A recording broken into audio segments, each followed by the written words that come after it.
Hi everybody, welcome back. It's been quite a while, but I've been busy with other projects and I've also spent quite a bit of time starting this kit. This is the new build series, Italeri's 132 scale Tornado GR4. I'm going to be using quite a bit of aftermarket on the model. It's all here ready to go.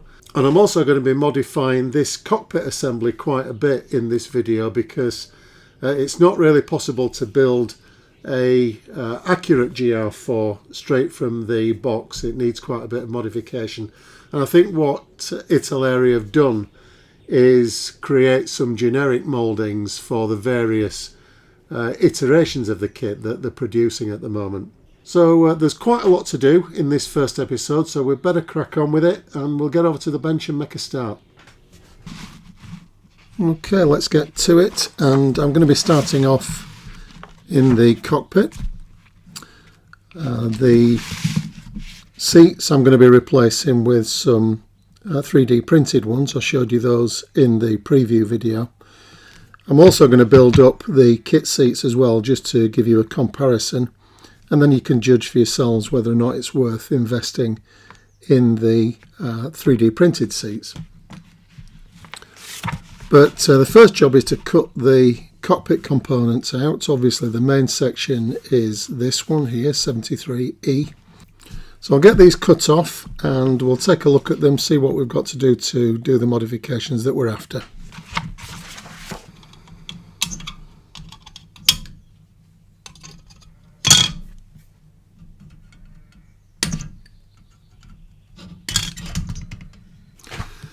I'll also cut out the forward fuselage just to test fit the cockpit into it.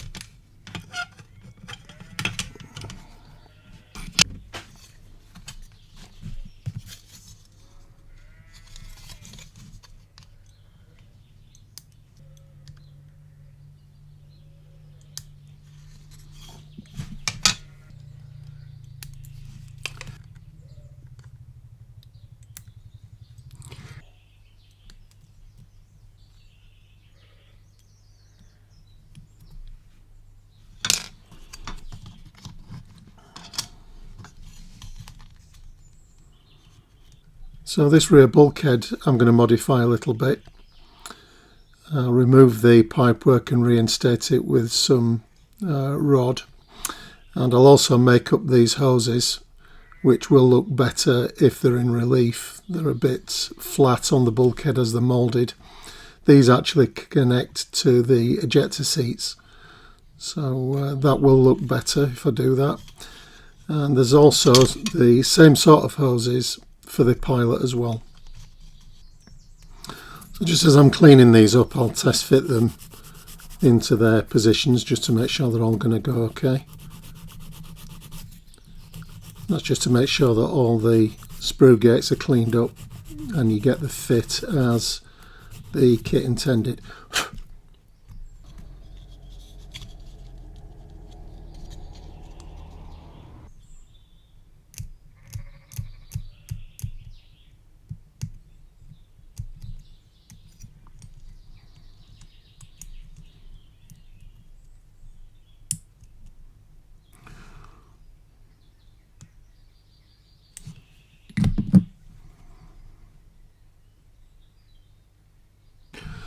Got a little bit of excess glue on this, and if that happens, these fiberglass pencils are really handy. They're not very abrasive and it's just enough to smooth the part back out again. I got these originally for cleaning brass when I've been doing photo etch, but I found this use for them and it really comes in handy. I use it probably more for cleaning plastic now than I do for cleaning brass.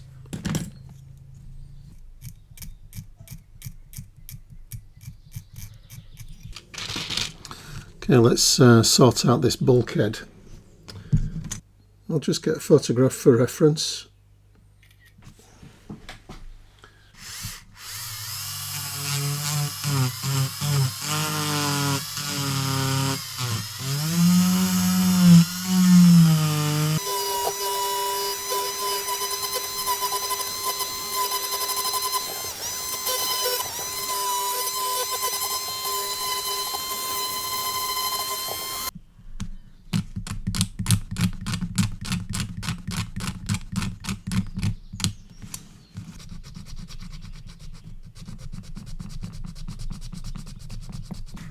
when you're removing detail like this, it's just as well to just work slowly. You don't want to try and dig in too much, otherwise you're going to end up putting some big scars in the plastic which you're going to have to repair. So slow and steady, just take a little bit off at a time, and it just saves work in the long run.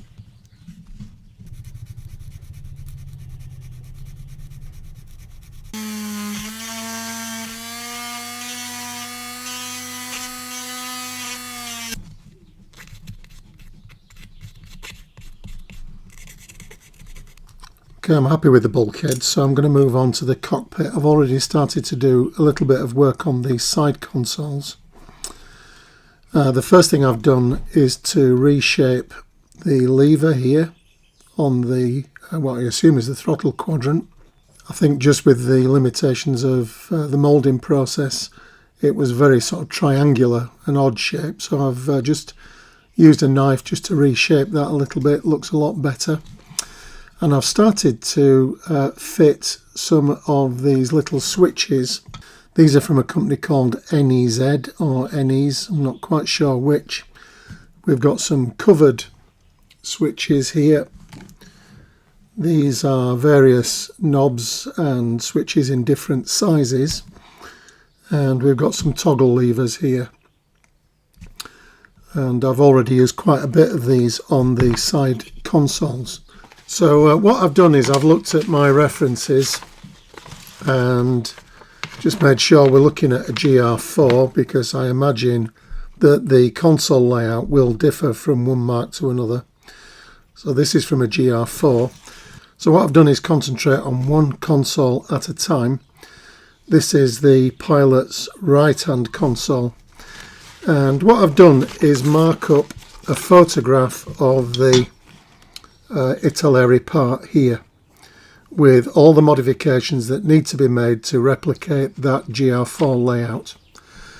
I think what might be happening here is a couple of things to make the difference between this and the photograph. The first one is possibly that Italeri have moulded a generic cockpit for the various models that they do of this kit, and it might not be absolutely applicable to the GR4.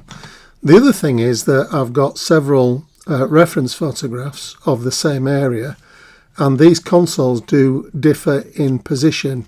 They're generally there somewhere, but sometimes they're transposed one to another. So I'm assuming that they were slightly movable and could be placed in different positions, which might account for the difference in the layouts that we see. But I'm trying to replicate the layout that I showed you on the previous reference photograph. And what that involves, in some cases, adding some knobs, which I've done here, and sometimes removing whole sections of detail. So in this particular panel here, I'm going to redo that with the NEZ parts. And in others, it's just a case of carving off little bits of detail to apply. Mainly the toggle switches. The actual knobs and levers and things on these side consoles are moulded fairly well, but the toggle switches do benefit from using the 3D printed ones. So I'm going to work my way around and add some more of the switches to these. Now when I'm working with tiny little parts like this, I've started to use one of these, which is an optivisor. And if you want one of these, I'd suggest that you look around and make sure that you get a genuine optivisor, which are made by a company in the USA. There are lots of very much cheaper imitations, but the difference is that the genuine optivisor parts have glass lenses, whereas the reproductions are acrylic lenses and they're not as good. This is a number 3 lens, which gives, I think, something like a double or somewhere between a 2 and a 3 times magnification. But the thing is, you can get stronger ones up to 4 times magnification, but the focal length reduces dramatically, and what you find is that you're having to hold the part right up to your face with those big magnifications. So this, I found, was the best balance of focal length and magnification that I needed, and it's ideal for working with parts like this. So what I'm going to do here is work one panel at a time, and with a brand new blade just carve off the detail that I don't need, and straight away I'll mark the position of the replacement, if there is one, with a sharpened needle, and I'll drill that out with this, which is a 0.3mm drill.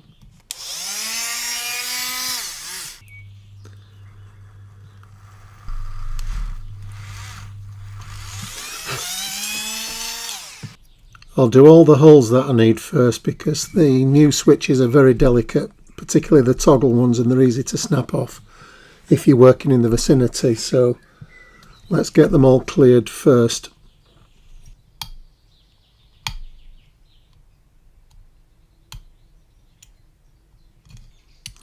Some of these spaces are quite tight to get into, so you have to work carefully, otherwise you'll be removing detail that you don't want to.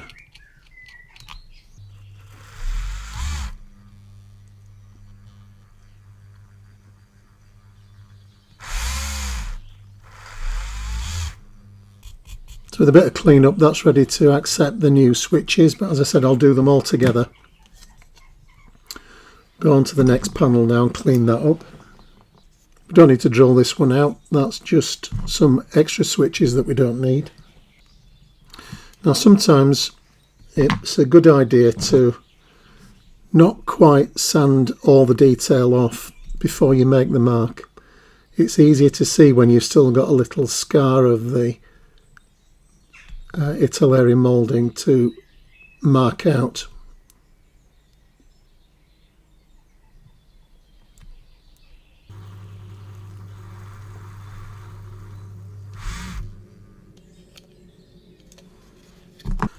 We're starting from scratch with this particular panel. I don't recognise the detail that Italeri have got on this.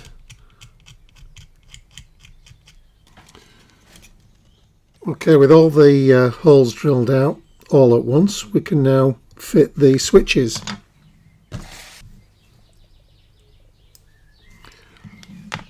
So they just snap off like that. And I'll set them in place with a little bit of CA, just dip them into some CA.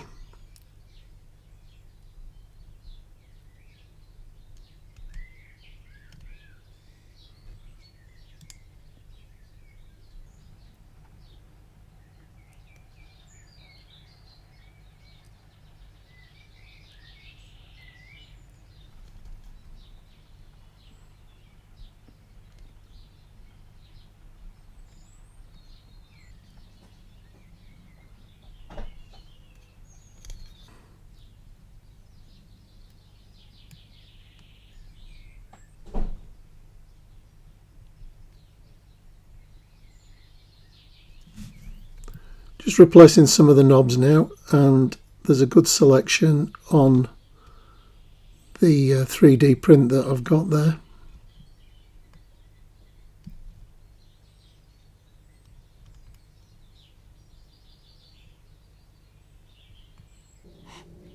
Okay, so I'm happy with that. I'll leave it as it is.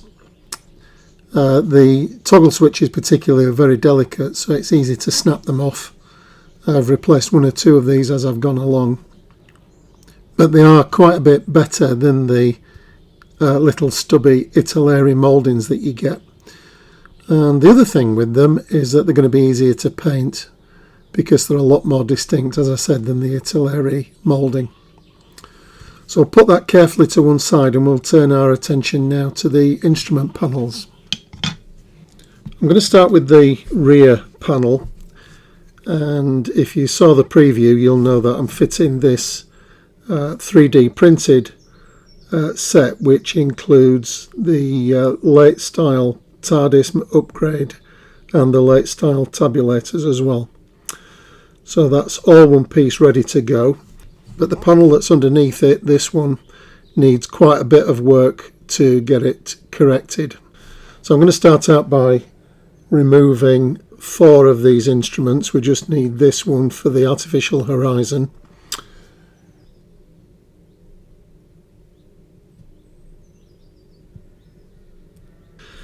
So I'll carry on removing the detail very carefully with a sharp knife, and then we'll come back and see what we need to do to replace the missing detail in this kit.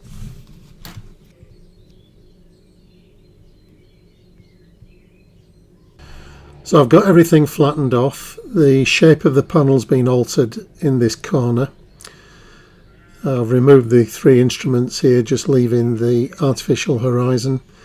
I'm now going to start adding some knobs and switches. I'm also going to have to make a new screen, an oblong screen for this position here. So I'll press on, get the rest of the detail done on this. Then I will take a look at the pilot's instrument panel as well.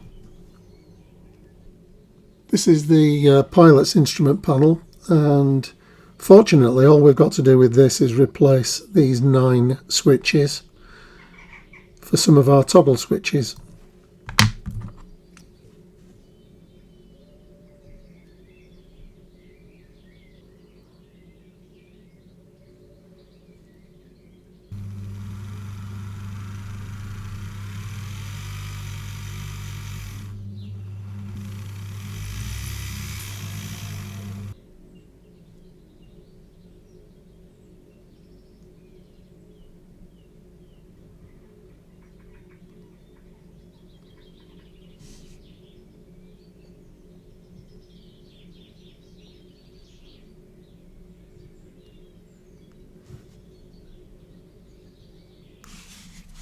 Okay, so I've given all these parts a coat of primer just to check for finish, just to make sure there's no scratches or anything like that from the sanding work that I've done.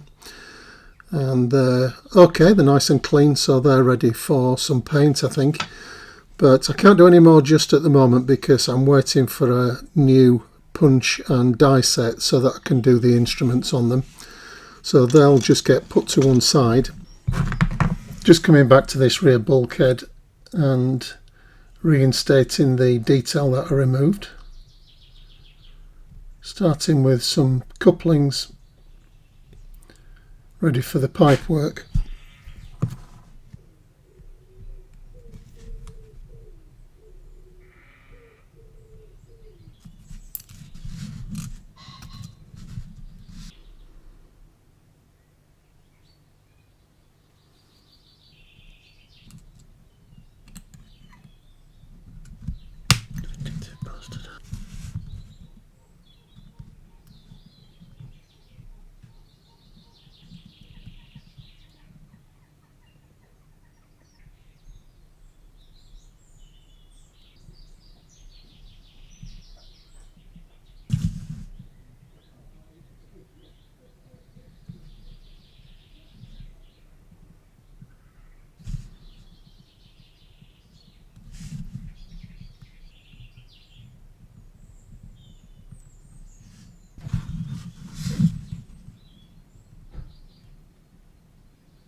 Okay, so I just want to move on now to getting the cockpit area ready for the resin seats. This one's been cleaned up, got rid of the casting block on the bottom and all the connection pins or pillars from the 3D print.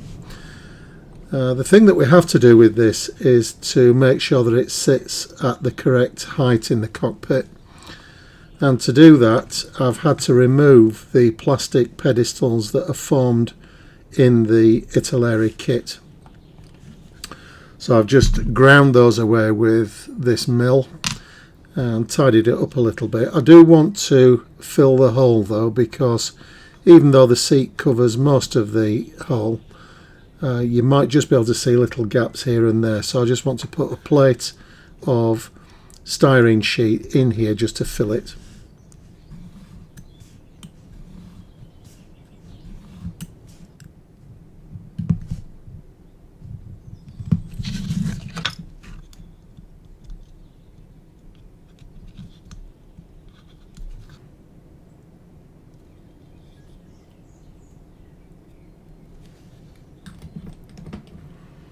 Okay, just get these as close as you can if you're using aftermarket seats, and we'll give those a little bit of a fill and clean up. You won't be able to tell the difference. And what we are looking for is, as I said, the correct sit of the seat in the front and rear cockpits, so that in the rear station we've got the seat sitting quite a way below the consoles, a bit higher up apparently for the pilot seat, but I'm happy with the position of those now.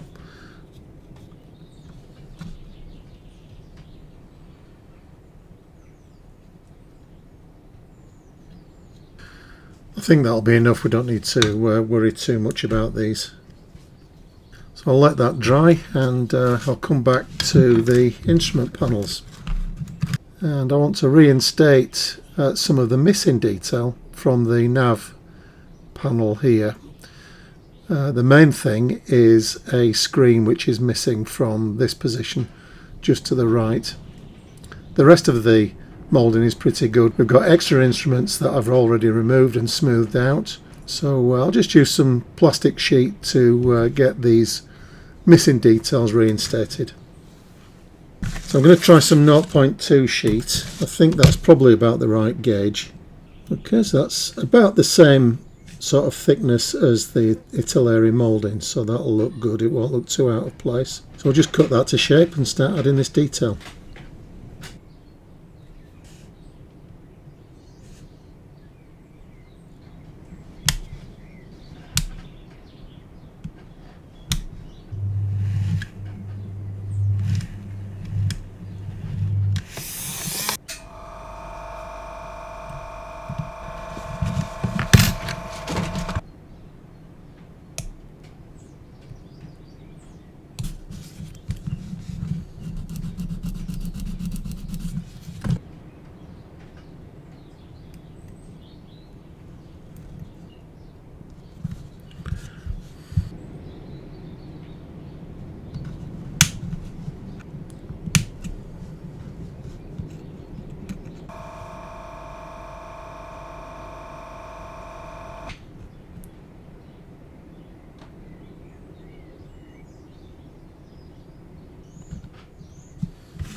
Here we've just got a couple of little pockets, the document pockets, made up from some styrene sheet and rod.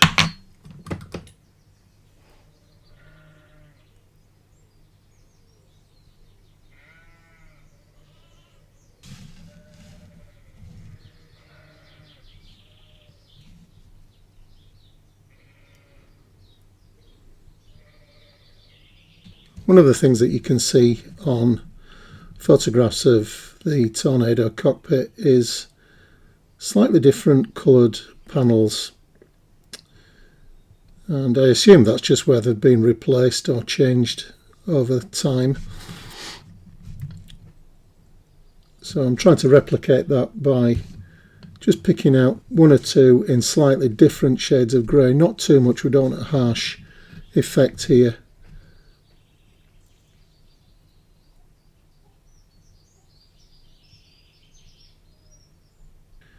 This is just Tamiya acrylic, well thinned with some lacquer thinners, just helps it flow a little bit better off the brush.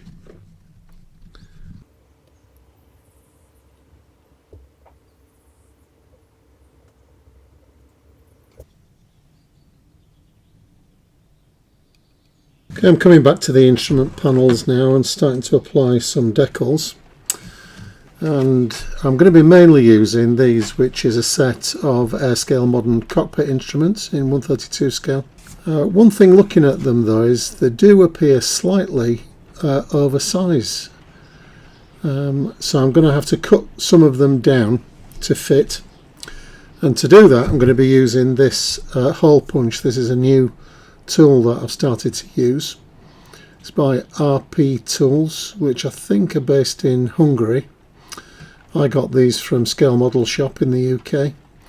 They are expensive, but from the use I've had out of this so far, they work really well. Nice clean cuts.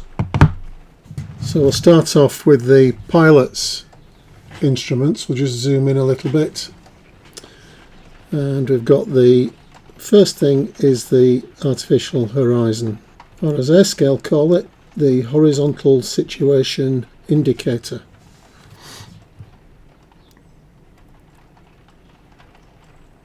My photographs show that this indicator is often in a kind of a offset position like that. You'd expect it to be, well, horizontal I suppose, but a lot of the photographs show the instrument when at rest falls like that. This is microset and microsol, by the way, just to get it to snuggle down into the detail. So when I'm using these hole punches, what I'm doing is looking for the correct punch or the correct size to fit the moulding on the Italeri instrument panel. So this 1.8 punch is just the right size to fit these two instruments, one of which is the altimeter, and the other one I'm assuming is the rate of climb indicator. So that 1.8 is going to do the job for us. So I just need to find the altimeter on the Airscale sheet, which is number 17 for the EU one.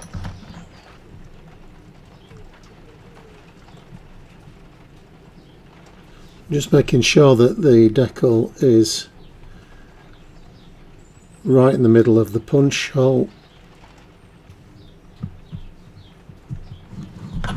And then just tap with the hammer, and that has punched through the instrument.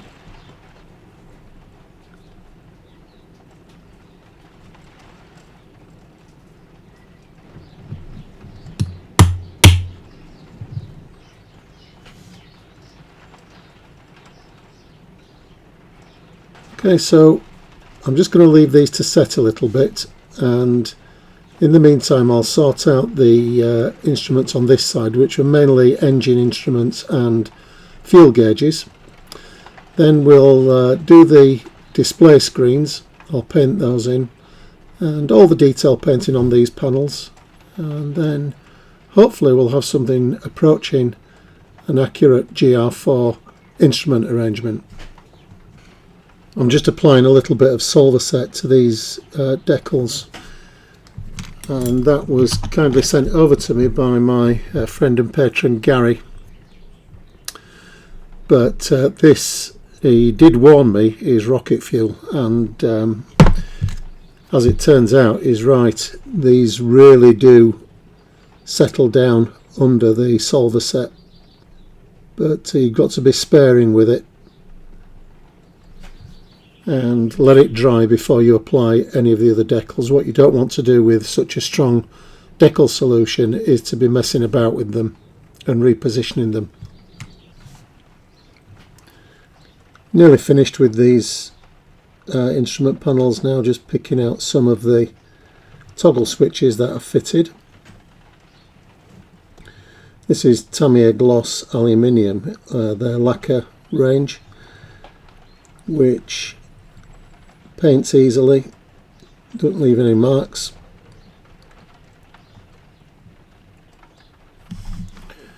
Okay, I think that's just about everything. Now I want to do the screen panels, and I'm going to be using some Tamiya clear colours for that. Italeri do provide some decals for what looks like a live screen, but I prefer to have these as the aircraft's parked, so a pretty dark colour, maybe with a touch of green in it. So I'll get the clear colours out and we'll try and get those screens filled in.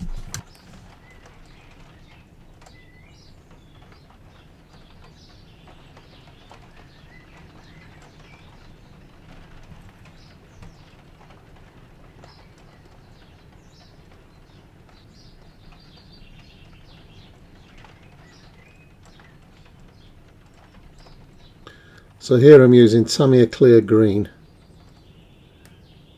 and when that's dry, just overlaying it with some smoke. That darkens the effect up a little bit.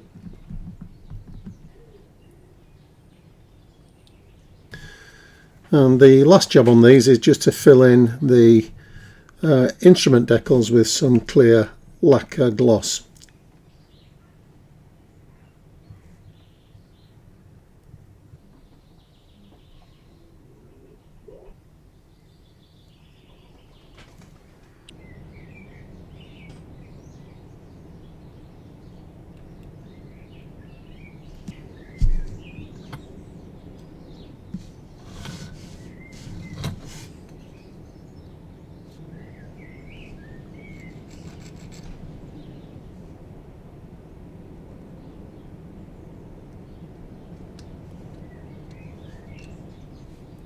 This is the pilot's control column, and I've just added a couple of fine wires here from the grip down to the gaiter.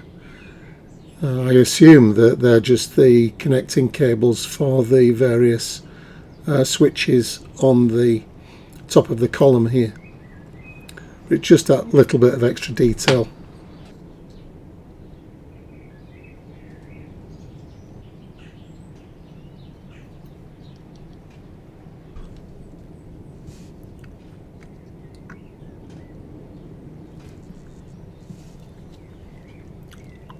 Okay, moving on to the seats now, and a few things just to mention with these.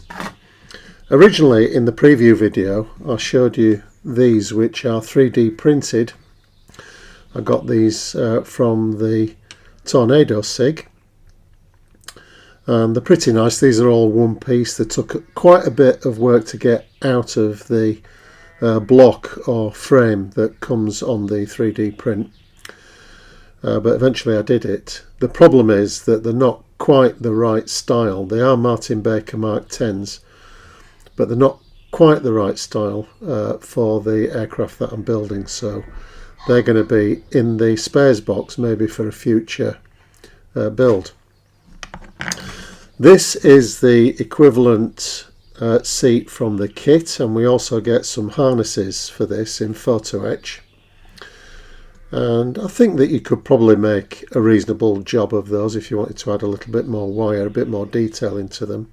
So not too bad out of the box, but again they're not the right style for the aircraft I'm modelling. So what I've done is I've gone for this set here, which is an Aries set for a Martin Baker Mark 10A. The difference being in the head box. So the Aries one has the curved and recessed head box, whereas the 3D print one that I originally used and the kit one just has a flat head box and a flat headrest. But otherwise they're fairly similar. So just turning to the Aries ones, you can see that I've already added the harness, and that's not a straightforward job. The harness arrangement on a Tornado, particularly these shoulder belts, and the restraints at the top, they're quite complicated, and they come in probably 5 different pieces just for the shoulder belts.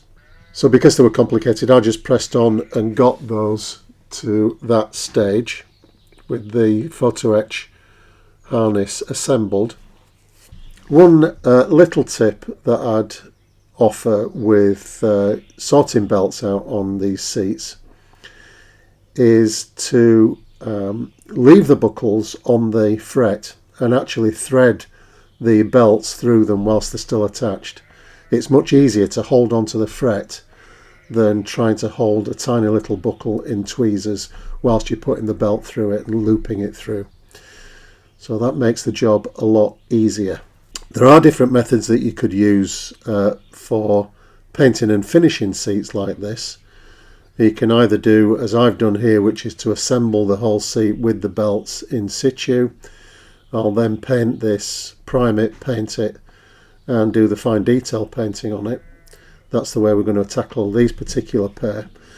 You could attempt, and I sometimes do this, to paint the belts separately and then attach them afterwards, but the complexity of this arrangement on the Martin Baker 10 means that you probably mar the paint finish if you did that.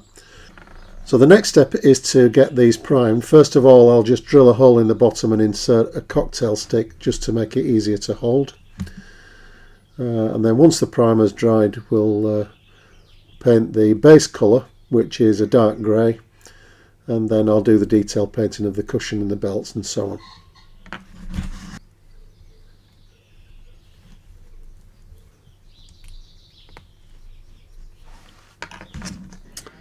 So this is LP14 Tamiya lacquer. It's one of the Japanese navy greys, and I've just misted that over the black. That starts to introduce a little bit of shading to the seat. So now I'll do the detail painting, and I usually use Citadel colours from Games Workshop, and these come in a variety of colours and they mix easily. But the other benefit of them is that the pigment is really quite dense, so you don't need a lot of the paint to get good coverage, which obviously helps to retain the detail. So I'm going to make a start. We've got the survival pack under the seat pad, which I'll pick out in some yellow. I just let Citadel colours down a little bit with some water. Yellow is a pretty translucent colour, so it's often the case that you need a couple of coats.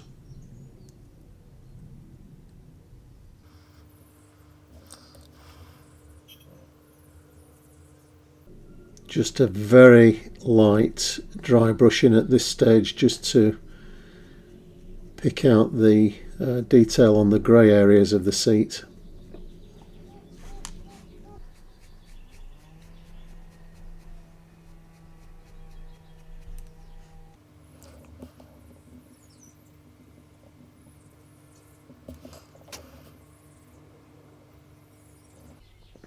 It's surprising how many different colours there are on these different materials that's used for the cushions and pads and so on. And it's worth just varying the shades of green on the seat just to represent those different fabrics that are being used.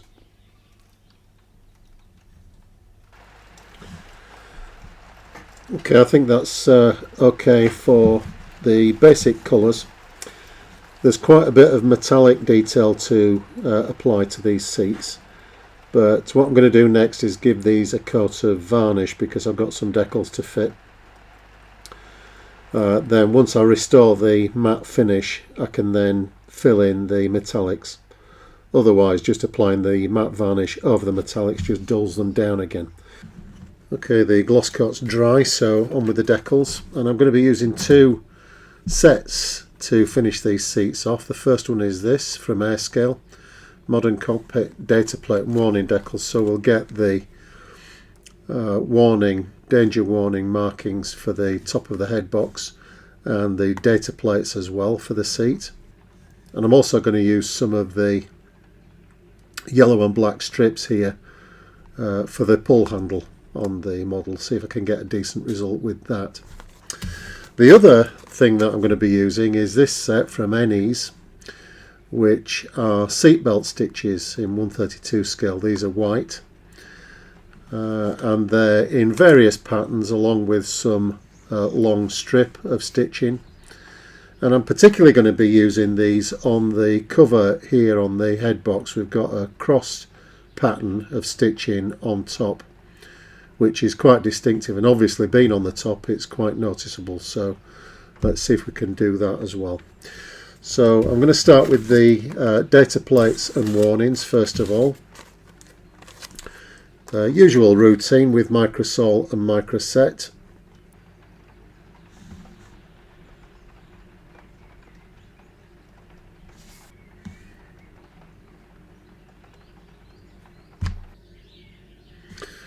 Sometimes these seats had a red warning marker above this one on the head box, but not on the aircraft I'm building.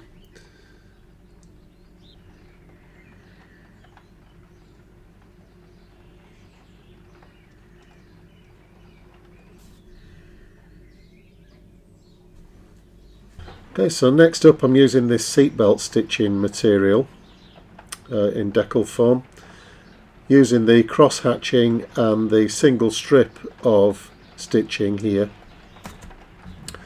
And what I'm using that for, I'll just zoom in, is to add the cross hatches, which is the reinforcing stitching at the bottom of the belts. But I'm also using the single stitching to recreate this cross hatching on the top of the head box, the canvas cover on top of the head box. So that's just a case of applying the rows of stitching in that cross hatch pattern. It's quite time consuming, but with the head box being right at the top of the canopy, you can notice that little detail. So I think it's worth adding. So I'll do that repeat process with the stitching on this second seat. Then I'll probably give these a little bit of wash just to try and bring out the detail a little bit more, just to accentuate the depths of the recessed detail.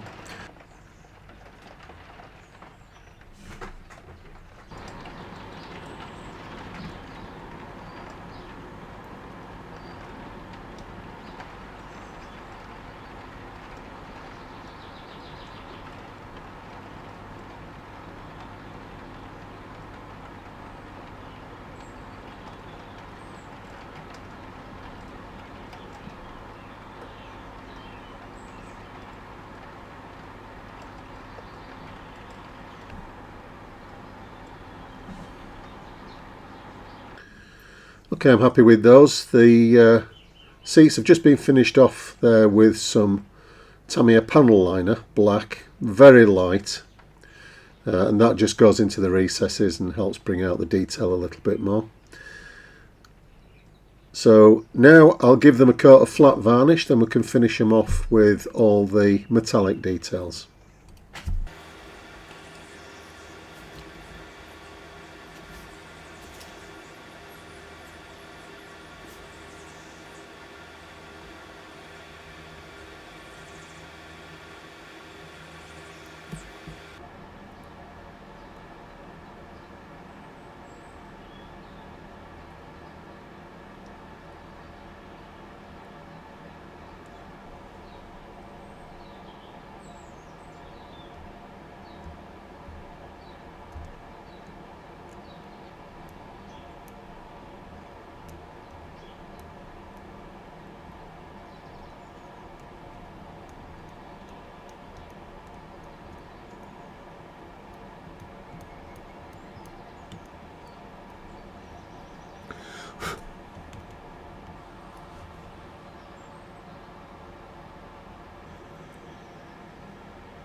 Okay, so I'm going to leave those at that for now at least.